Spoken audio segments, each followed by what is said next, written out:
اللہم وفقنا لما تحب وترضى وصلی اللہ تعالی علی النبی الکریم۔ صلح حدیبیہ اور حضرت ابو جندل رضی اللہ تعالی عنہ اور حضرت ابو بصیر رضی اللہ تعالی عنہ کا قصہ بیان کیا جا رہا تھا۔ صلح حدیبیہ کے تعلق سے بتایا تھا کہ یہ کیوں ہوئی تھی اور اس کا پس منظر کیا تھا۔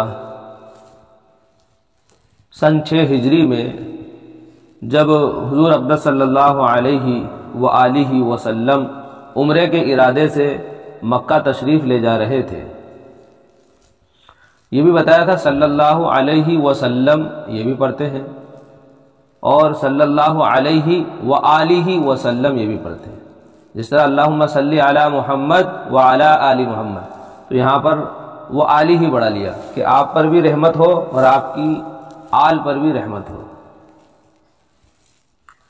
تو کفار مکہ کو اس بات کی خبر ہوئی اور وہ اس خبر کو اپنی ذلت سمجھے، اس لیے مزاحمت کی اور حدیبیہ میں آپ کو رکنا پڑا۔ کفار مکہ یہ سمجھے کہ یہ ہم لوگوں کے اوپر چڑھائی کرنے کے لیے آ رہے ہیں، یہ بھی سمجھ لیجیے کہ بغیر اجازت کے جو ہے آ رہے ہیں، حالانکہ حج کرنا یا عمرہ کرنا وہاں پر کسی سے اجازت دینے کی ضرورت تھوڑی ہے، لیکن اصل مسئلہ یہی تھا کہ کسی نے جھوٹی خبر اڑا دی کہ وہ تو جو ہے حملے کے لیے آ رہے ہیں، اور کفار مکہ کو اس سے بڑی بے چینی ہوئی کہ اب ہم لوگوں کی عزت تو جو ہے ختم ہو جائے گی۔ لوگوں کو جب پتہ چلے گا کہ مدینے سے لوگوں نے آ کر محمد صلی اللہ علیہ وسلم اور ان کے ساتھیوں نے مکے پر چڑھائی کر دی اور مکے والے کچھ نہیں کر پائے تو بڑی بے عزتی ہوگی، اس لیے انہوں نے جو ہے مزاحمت کی اور آپ صلی اللہ علیہ وسلم کو اپنے ساتھیوں کے ساتھ حدیبیہ میں رکنا پڑا۔ مکہ سے باہر ایک جگہ ہے، اس کا نام حدیبیہ ہے۔ جانثار صحابہ ساتھ تھے جو حضور صلی اللہ علیہ وسلم پر جان قربان کرنا فخر سمجھتے تھے، لڑنے کو تیار ہو گئے، مگر حضور نے مکہ والوں کی خاطر سے لڑنے کا ارادہ نہیں فرمایا۔ آپ نے مکہ والوں سے لڑنے کا ارادہ نہیں کیا تھا اور صلح کی کوشش کی، اور باوجود صحابہ کی لڑائی پر مستعدی اور بہادری کے حضور اکرم صلی اللہ علیہ وسلم نے کفار کی اس قدر رعایت فرمائی کہ ان کی ہر شرط کو قبول فرما لیا۔ آپ کے پاس صحابہ کا اتنا بڑا لشکر تھا کہ اگر ان سے لڑائی بھی کی جاتی تو فتح مل جاتی۔ دوسری بات یہ ہے کہ صحابہ کرام بھی لڑنے کے لیے تیار تھے اور صحابہ کرام بہادر بھی تھے، باوجود اس کے حضور صلی اللہ علیہ وسلم ان کفار مکہ سے لڑائی نہیں کر رہے بلکہ صلح کی کوشش کر رہے ہیں، اور صلح کرنے میں بھی اس قدر رعایت کر رہے ہیں کہ ان کی ہر شرط کو قبول کر رہے ہیں، تاکہ دشمن یہ سمجھ لے کہ اتنا پاور ہونے کے بعد، اتنی طاقت ہونے کے بعد بھی یہ کتنا دب رہے ہیں، اور یہ اخلاق دیکھ کر وہ اسلام کو قبول کر لیں۔ دوسری بات یہ میں آپ کو بتانا چاہ رہا ہوں کہ لوگ اسلام کو بدنام کرنے کے لیے لوگوں میں، بلکہ یہ بات مسلمانوں میں بھی رائج ہے اور آئی ہے غیروں کی طرف سے، غیر تو چاہتے ہیں کہ اسلام کو بدنام کر دیں، باطل طاقتیں اور طاغوتی طاقتیں یہ چاہتی ہیں کہ مذہب اسلام بدنام ہو جائے، اور اس دور میں تو یہ کام بڑا عروج پر ہے۔ بدنام کرنے کے لیے کیا کہتے ہیں کہ اسلام تو تلواروں سے پھیلا ہے، اسلام تو تلواروں سے پھیلا ہے۔ مجھے بتائیے اگر اسلام تلواروں سے پھیلا ہوتا تو یہ موقع تھا تلوار چلانے کا۔ صحابہ اکرام کا ایک بڑا لشکر نبی کے ساتھ میں ہے، اور جو نبی پر جان قربان کرنا فخر سمجھتے ہیں، لڑنے کے لیے تیار ہو گئے، بہادر بھی تھے، لیکن نبی نے لڑنے کے لیے تیاری نہیں کی، روک دیا، اور کفار مکہ سے صلح کی کوشش کی اور اس قدر رعایت کی کہ ہر شرط کو قبول کر لیا۔ بتائیے کہاں پھیلا پھر اسلام؟ تلوار سے؟ اسلام تو اخلاق سے پھیلا ہے۔ یہ اخلاق کی اعلیٰ مثال تھی کہ ساری طاقت اور قوت ہونے کے باوجود دب گئے، اس لیے کہ یہ بھی انسان ہے، سمجھ نہیں ہے انسان۔ تو پھر اللہ تعالیٰ نے اس دبنے کی وجہ سے، اس اچھے اخلاق کی وجہ سے پھر مکہ کو فتح کر دیا۔ سیرت کا عنوان ایک ایسا عنوان ہے کہ جس پر مسلمانوں ہی نے کتاب نہیں لکھی، مسلمانوں نے تو بے شمار کتابیں لکھی ہیں، اور اس کے علاوہ جو دیگر مذاہب کے ماننے والے ہیں، وہ عیسائی ہوں یا یہودی ہوں یا دنیا کے کسی اور مذہب سے تعلق رکھنے والے لوگ ہوں، انہوں نے جب اسلامک ہسٹری لکھی اور انسانی شخصیتوں پر جب لکھنا شروع کیا تو سب نے جو ہے محمد صلی اللہ علیہ وسلم کو لکھا۔ دنیا کی نامور شخصیتیں اگر دیکھی جائیں جن پر زیادہ تر کام ہوا ہے تو سب سے زیادہ محمد صلی اللہ علیہ وسلم پر ہوا ہے۔ تو یہ ایک ایسا عنوان ہے کہ جس پر سب نے لکھا ہے، ہر مذہب والے نے لکھا ہے، ہر مذہب والے نے، اور لوگ اس بات کو ماننے پر مجبور ہو گئے کہ نبی اکرم صلی اللہ علیہ وسلم جیسے اعلیٰ اخلاق تو کسی کے تھے ہی نہیں، نہ تھے، نہ ہے، نہ ہوں گے۔ اِنَّكَ لَعَلَىٰ خُلُقٍ عَظِيمٍ، آپ اخلاق کے اعلیٰ درجے پر فائز تھے۔ اخلاق ایک ہوتے ہیں اخلاق عظیمہ اور ایک ہوتے ہیں اخلاق کریمہ اور ایک ہوتے ہیں اخلاق حسنہ۔ اخلاق حسنہ کا مطلب یہ ہے کہ کسی نے آپ کو ایک تماچا مارا ہے، آپ بھی ایک تماچا مار دو، یہ ہے اخلاق حسنہ، برابر کا معاملہ۔ اور اخلاق کریمہ یہ ہے کہ کسی نے آپ کو ایک تماچا مارا ہے، آپ اس کو معاف کر دو، یہ کیا ہے؟ اخلاق کریمانہ۔ اور اخلاق عظیمہ یہ ہے کہ کسی نے آپ کو تماچا مارا ہے، آپ اس کو معاف بھی کر دو اور ساتھ میں ناشتہ بھی کرا دو۔ نبی اکرم صلی اللہ علیہ وسلم اخلاق عظیمہ پر فائز تھے۔ دنیا میں کوئی انسان ایسا نہیں ہے،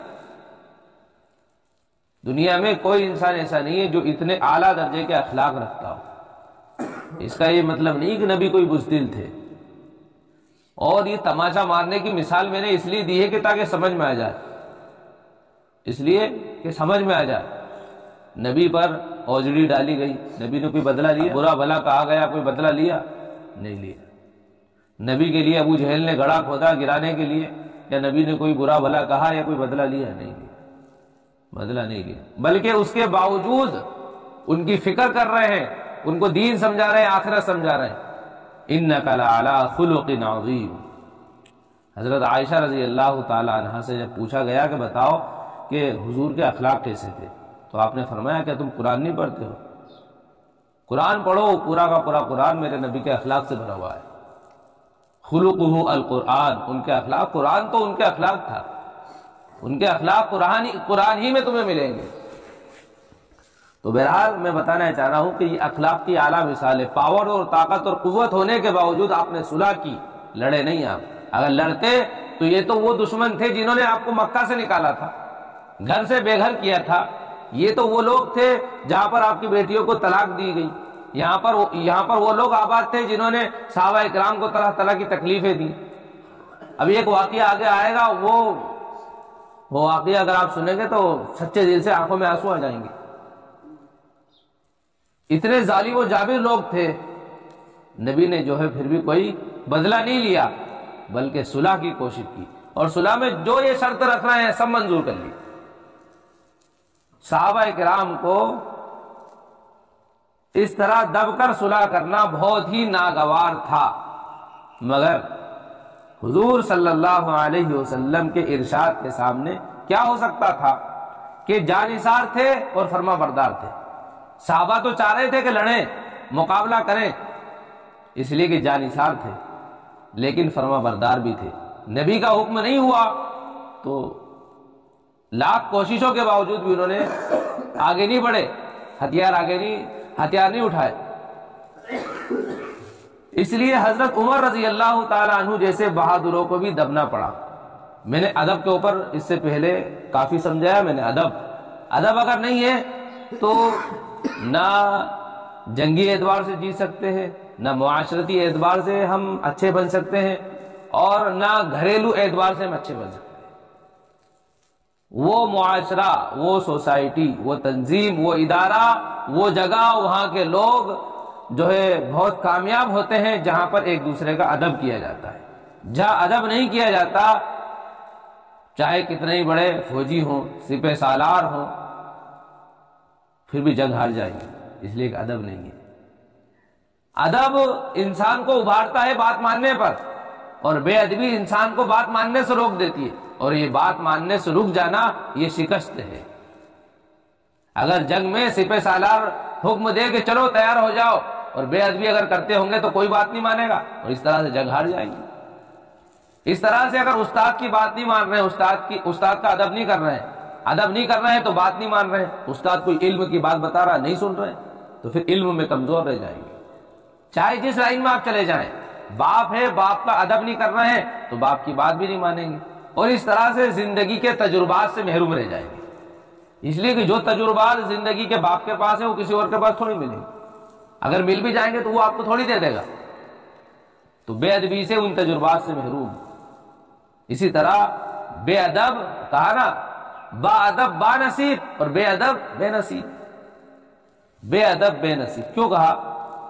جس نے ادب سیکھے ہیں اس نے زندگی سے بہت کچھ لیا، اور جس نے ادب نہیں سیکھے وہ بے نصیب ہی رہا، اس نے کچھ لیا نہیں کسی سے، اس لیے کہ بے ادب کو کون کیا دے گا؟ سب بھگا دیں گے، دتکار دیں گے، اور ادب والے کو اپنے پاس بٹھائیں گے، اس کو اچھی بات بتائیں گے، اس کو اچھے مشورے دیں گے۔ اور میں نے ایک حدیث آپ کو سنائی تھی کہ نبی اکرم صلی اللہ علیہ وسلم کھانا کھا رہے تھے، اور ساتھ میں ایک بچہ بھی کھانا کھا رہا تھا، اور وہ کبھی تو اپنے سامنے سے کھاتا ہے، کبھی بیچ پلیٹ میں سے کھاتا، کبھی ادھر ادھر سے دوسرے کے سامنے سے کھاتا۔ تو نبی کو جو ہے غصہ آ گیا، آپ نے فوراً سختی کے ساتھ کہا کل مما یلیک، اپنے سامنے سے کھاؤ، کل مما یلیک، اپنے سامنے سے کھاؤ، وسمی اللہ، اور اللہ کا نام لے کر کھاؤ۔ آپ نے تنبیہ کر دی، اور فرمایا اس کے باپ سے کہ باپ کا سب سے بڑا تحفہ اپنی اولاد کے لیے یہ ہے کہ وہ اس کو ادب سکھا دے۔ باپ کا اپنی اولاد کے لیے سب سے بڑا تحفہ یہ ہے کہ وہ اپنی اولاد کو ادب سکھا دے۔ جس باپ نے اپنی اولاد کو ادب نہیں سکھایا اس نے کچھ نہیں دیا اپنی اولاد کو، اور جس نے ادب سکھا دیا اگرچہ وہ دنیاوی اعتبار سے مفلس ہو، کچھ دے نہیں پایا ہو، اس نے بہت کچھ دے دیا اپنی اولاد کو۔ عمر ابن عبدالعزیز رحمۃ اللہ علیہ کا جب انتقال ہوا تو کچھ ایک ایک دینار درہم حصے میں آئے تھے وراثت کے اندر۔ لوگ یہ کہہ رہے تھے عمر نے اپنی اولاد کو مفلس بنا کے چھوڑا ہے، محتاج بنا کے چھوڑا ہے۔ اور جو مروان ابن عبد الملک تھا جب اس کا انتقال ہوا تو وراثت میں ایک ایک لاکھ دینار اور درہم ملے اس کی اولاد کو، لیکن چند دنوں کے بعد لوگوں نے دیکھا کہ جن کو وراثت میں ایک درہم اور ایک دینار ملا تھا وہ تو جو ہے 100 اونٹ اللہ کے راستے میں خرچ کرنے والے، قربان کرنے والے ہو گئے، اور جن کو ایک ایک لاکھ درہم اور دینار ملے تھے اور مسجد کی سیڑھیوں پر بیٹھ کر بھیک مانگ رہے تھے۔ ادب انسان کو آگے بڑھاتا ہے، اور بے ادبی انسان کو پیچھے کر دیتی ہے۔ ایک واقعہ آپ نے بھی سنا ہوگا کہ ایک مرتبہ ہشام ابن عبد الملک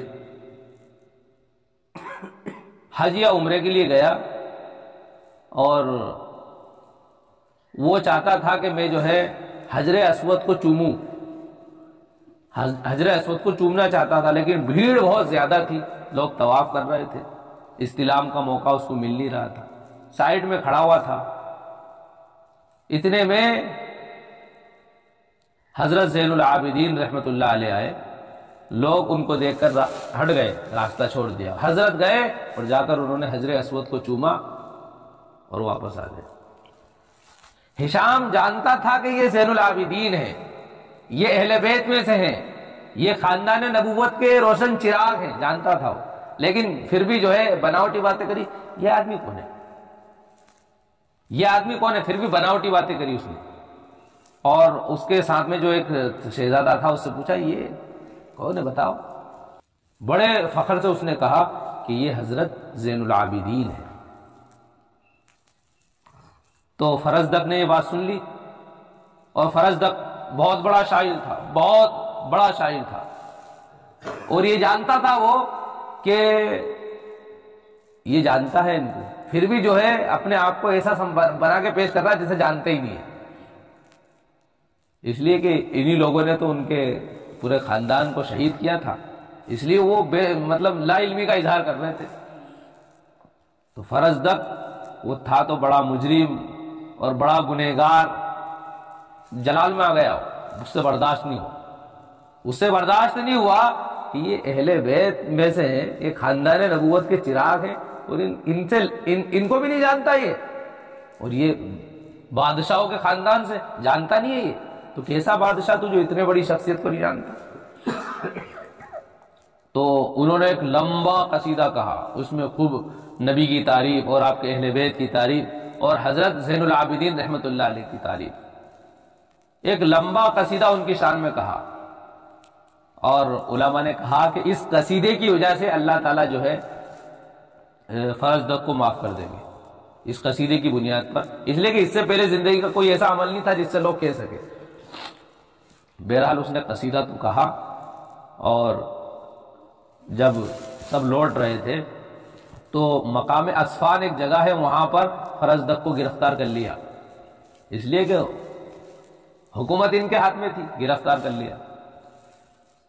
جب حضرت زین العابدین رحمۃ اللہ علیہ کو پتہ چلا کہ فرزدق نے میری شان میں اور میرے گھر والوں کی، نبی کے خاندان والوں کی تعریف میں، اہل بیت کی تعریف میں جو ہے بڑے شاندار اشعار کہے ہیں، اور اس کی ہشام کی جو ہے ہجو بیان کی ہے، اس کی مذمت بیان کی ہے، تو اس کو گرفتار کر لیا گیا ہے، یہ پتہ چلا۔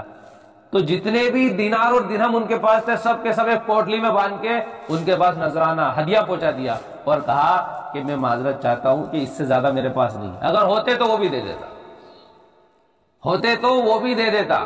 تقریباً 12,000 دینار یا درہم تھے،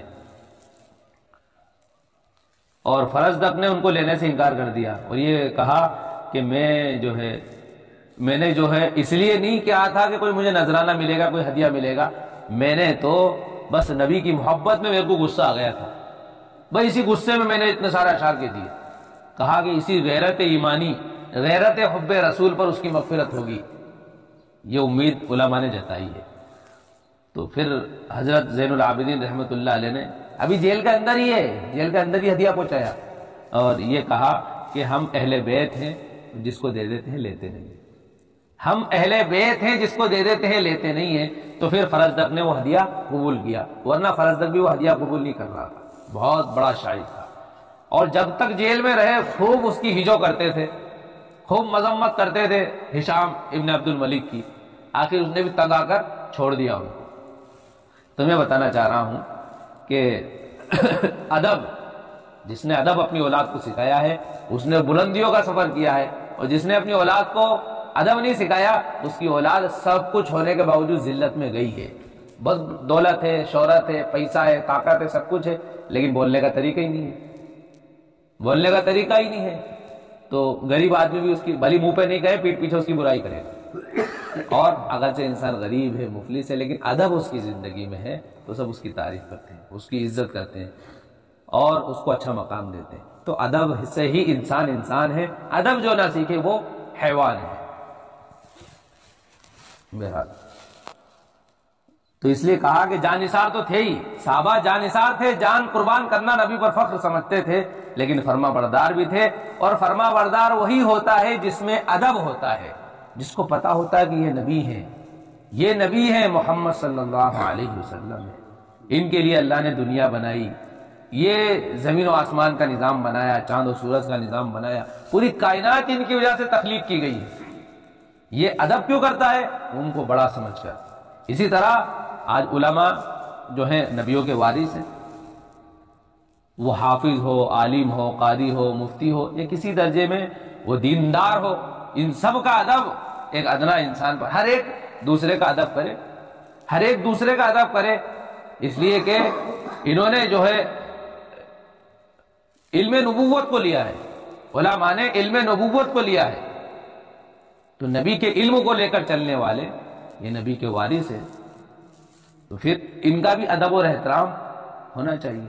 اسی طرح ہر بڑے کا ادب و احترام ہونا چاہیے، باپ ہے تو اس کا باپ ہونے کے اعتبار سے ادب و احترام، اور اسی طرح ماں ہے تو ماں ہونے کے اعتبار سے ادب و احترام، بڑا بھائی ہے تو اس کا ادب و احترام، اسی طرح معاشرے میں، ہماری بستی میں، ہمارے گاؤں میں جتنے بھی بڑے ہیں ان کا ادب و احترام۔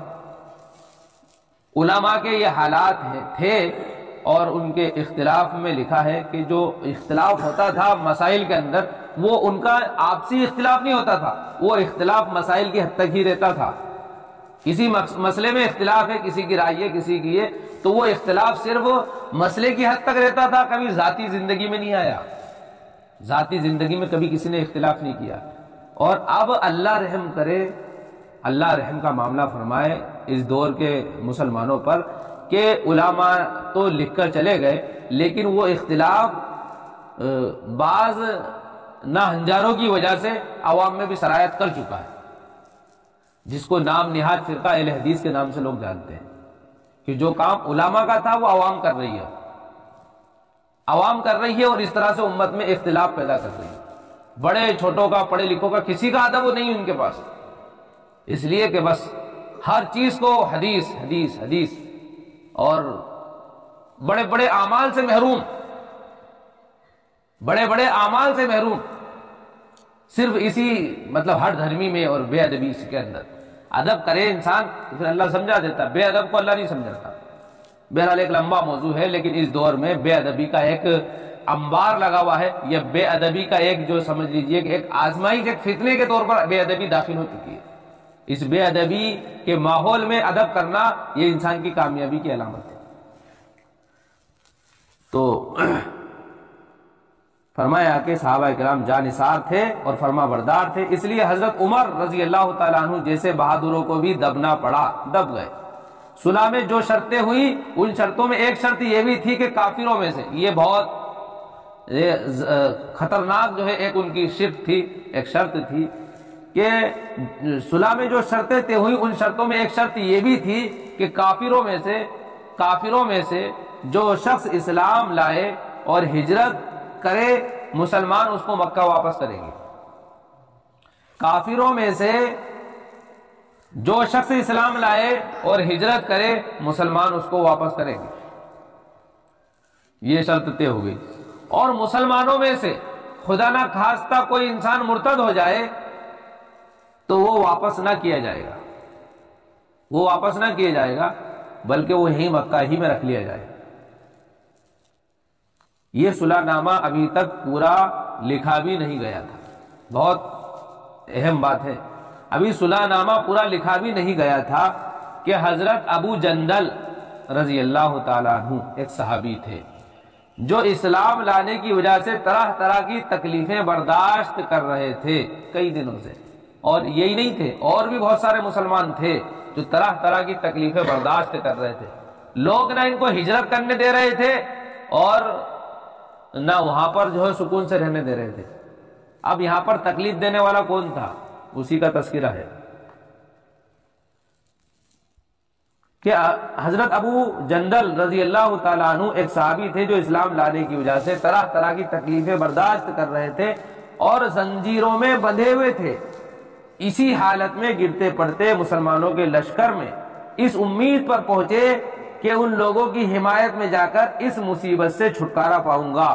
ان کے باپ سہیل نے، جو اس صلح نامے میں کفار کی طرف سے وکیل تھے اور اس وقت تک مسلمان نہیں ہوئے تھے، مکہ فتح ہونے کے موقع پر مسلمان ہوئے۔ انہوں نے صاحبزادے کے تماچے مارے اور واپس لے جانے پر اصرار کیا۔ باپ کو اپنے بیٹے سے کتنی محبت ہوتی ہے، باپ جو ہے نافرمان بیٹے کی تکلیف بھی برداشت نہیں کر سکتا، بیٹا کتنا ہی نافرمان ہو لیکن باپ اس کو تکلیف میں نہیں دیکھ سکتا، لیکن یہاں تو باپ نے خود زنجیروں میں باندھ رکھا ہے، زنجیروں میں باندھ رکھا ہے، اذیتیں دے رہے ہیں، تکلیفیں دے رہے ہیں، لیکن یہ ہے کہ ساری صعوبتیں برداشت کرنا ہے، کسی سے کچھ نہیں کر رہا ہے۔ تو کہا کہ انہوں نے صاحبزادے کے تماچے مارے اور واپس لے جانے پر اصرار کیا۔ حضور صلی اللہ علیہ وسلم نے ارشاد فرمایا کہ ابھی صلح نامہ مرتب بھی نہیں ہوا ہے، اس لیے پابندی کس بات کی، مگر انہوں نے اصرار کیا۔ پھر حضور نے ارشاد فرمایا، یہ سنو کام کی بات ہے، پھر حضور نے ارشاد فرمایا کہ ایک آدمی مجھے مانگا ہی دے دو، چلو صلح نامہ چلو تم کہہ رہے ہو کہ ہو گیا تو ایک آدمی مجھے مانگا ہی دے دو، اس لیے کہ میں کوئی چھوٹا آدمی نہیں ہوں۔ مثال کے طور پر دو ملک کے وزیر اعظم آپس میں ایک دوسرے سے کوئی چیز مانگنا تو ایک دوسرے کو نہیں دیں گے کیا؟ آپس میں کتنی ہی دشمنی ہو لیکن اس پوزیشن کی وجہ سے کہ بھئی وزیر اعظم ہے، کبھی ہمیں بھی کام پڑ سکتا ہے، اس پوزیشن کی وجہ سے بھی انسان دے سکتا تھا۔ اب یہ سمجھ لیجیے اخلاق کا کتنا نبی نے جو ہے اہتمام کیا، کتنے اعلیٰ اخلاق تھے آپ کے، کہ ایسی حالت میں بھی نبی نے جو ہے اپنے اخلاق کو چھوڑا نہیں، اخلاق کو ترک نہیں کیا، بلکہ دب گئے، ٹھیک ہے نہیں دیا بد دو سال۔ مگر وہ لوگ ضد پر تھے، انہوں نے نہیں مانا۔ ابو جندل رضی اللہ تعالیٰ عنہ نے مسلمانوں کو پکار کر فریاد کی کہ میں مسلمان ہو کر آیا اور کتنی مصیبتیں اٹھا چکا ہوں، اب واپس کیا جا رہا ہوں۔ بتاؤ، کفار کے وکیل تھے ان کے ابا، کفاروں کے وکیل تھے ان کے ابا، اور بیٹا کیسی تکلیف میں، صرف اسلام کی بنیاد پر۔ تو کہا کہ پھر بھی واپس کیا جا رہا ہوں۔ اس وقت تو مسلمانوں کے دلوں پر جو گزر رہی ہوگی اللہ ہی کو معلوم ہے، مگر حضور کے ارشاد سے واپس ہو گئے۔ حضور صلی اللہ علیہ وسلم نے تسلی فرمائی اور صبر کرنے کا حکم دیا، اور فرمایا کہ ان قریب حق تعالی شانہ تمہارے لیے راستہ نکالیں گے، ان قریب اللہ تعالیٰ تمہارے لیے راستہ نکالیں گے۔ یہ نبی کی بشارت ایک کے لیے نہیں ہے، ساری امت کے لیے۔ جو بھی اسلام کے جھنڈے تلے آ جائے گا، یہ جو بھی دین کی ذمہ داری لے کر چلے گا، اور دین کے راستے میں جو رکاوٹیں تکلیفیں آئیں گی وہ دائمی نہیں ہے، وہ دائمی تکلیفیں نہیں ہیں، ہمیشہ رہنے والی تکلیفیں نہیں ہیں، ان کو جلدی ہی ختم ہونا ہے، جلدی ہی اللہ کوئی راستہ ہموار کر دے گا، کوئی راستہ اللہ تعالیٰ نکال دے گا۔ وَمَن يَتَّقِ اللَّهَ يَجْعَل لَّهُ مَخْرَجًا، جو اللہ سے ڈرتا ہے اللہ اس کے لیے ہر تنگی سے نکلنے کا راستہ ہموار کر دیتا ہے، اور جس کا اللہ پر جتنا زیادہ اعتماد ہوتا ہے اللہ تعالیٰ کی مدد اس کے ساتھ اتنی ہی زیادہ ہوتی ہے۔ وَمَن يَتَوَكَّلْ عَلَى اللَّهِ فَهُوَ حَسْبُهُ، جو اللہ پر بھروسہ کرتا ہے اللہ اس کے لیے کافی ہو جاتا ہے۔ وَيَرْزُقْهُ مِنْ حَيْثُ لَا يَحْتَسِبُ وَمَن يَتَوَكَّلْ عَلَى اللَّهِ فَهُوَ حَسْبُهُ إِنَّ اللَّهَ بَالِغُ أَمْرِهِ قَدْ جَعَلَ اللَّهُ لِكُلِّ شَيْءٍ قَدْرًا۔ تو اللہ تعالیٰ کا ضابطہ ہے کہ جو اللہ سے ڈرتا ہے اللہ ہر تنگی سے نکلنے کا راستہ ہموار کر دیتے ہیں، ایسی جگہ سے اس کو روزی پہنچاتے ہیں جہاں سے اس کو گمان بھی نہیں ہوتا، اور جو اللہ پر بھروسہ کرتا ہے اللہ اس کے لیے کافی ہو جاتے ہیں۔ تو مسلمانوں کو بھی چاہیے کہ اللہ کے اوپر توکل کریں، اللہ سے ڈریں، تو اللہ کی مدد بھی آئے گی، اور پھر اللہ ہم سب کی کفالت کرنے والا ہوگا۔ اللہ تعالیٰ سے دعا ہے کہ اللہ تعالیٰ صحابہ کرام کی زندگیوں سے ہمیں سبق لینے والا اور اس کے مطابق زندگی گزارنے والا بنائے۔ سب سے بڑی نمایاں صفت صحابہ کرام کے اندر یہ تھی کہ وہ ماننے والے تھے، ماننے والے تھے، ادب کرنے والے تھے، جہاں اللہ کا حکم آ گیا رک جاتے تھے، جہاں نبی کا حکم آ گیا رک جاتے تھے۔ وہ بڑا مشہور واقعہ ہے کہ نبی مسجد میں بیان کر رہے تھے اور کہا بیٹھ جاؤ، تو پاس میں ایک محلہ تھا، وہ صحابی وہیں مسجد کے باہر ہی بیٹھ گئے۔ جب نبی کو پتہ چلا تو نبی نے دعا دی کہ اللہ تمہاری اطاعت میں برکت عطا فرمائے۔ بتاؤ کتنی جان نثاری اور فرما برداری کہ کانوں میں آواز پڑ گئی تو مسجد کے باہر ہی بیٹھ گئے، کہا کہ میرے نبی کا حکم نہیں ٹوٹنا چاہیے۔ تو بھائیو، اطاعت سے انسان کو ترقی ملتی ہے، فرما برداری سے ترقی ملتی ہے، اور نافرمان کو تو ہر انسان برا کہتا ہے۔ اللہ تعالیٰ ہمیں اللہ کے حکموں پر، پیارے نبی کے طریقوں پر، دین پر چلنے والا بنائے، فرما برداری والی اطاعت والی زندگی نصیب فرمائے، نافرمانی سے، ہر درمی سے، ضد بازی سے، سستی اور کاہلی سے اللہ تعالیٰ ہماری حفاظت فرمائے۔ آمین۔ سبحان اللہ وبحمدہ، سبحانک اللہم وبحمدک، نشہد ان لا الہ الا انت، نستغفرک ونتوب الیک۔ سبحان ربک رب العزة عما یصفون وسلام علی